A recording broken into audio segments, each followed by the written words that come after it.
3 audiophile mistakes. If leaping to conclusions was an Olympic event, audiophiles would get first, second, and third place. Okay?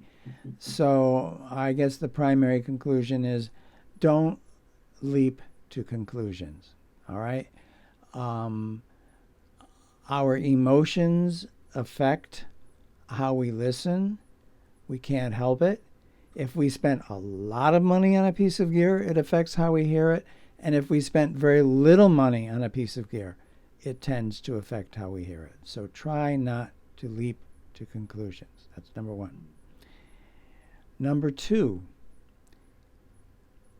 get yourself, this is an advice to audiophiles, get yourself a voltmeter.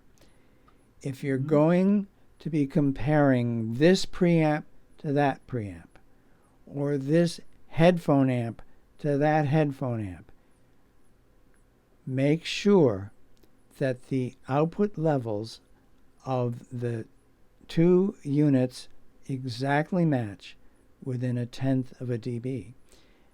Because if not, the louder of the 2 will probably sound better. In fact, I find that if you get 1/10 or 2 dB louder, it gives the impression of having more depth and more dimension. So whenever I read a review by an audiophile where they didn't mention that they matched the levels, and they say, wow, this new piece of gear has so much depth and sound stages is incredible, I think, well, maybe it was because it was louder.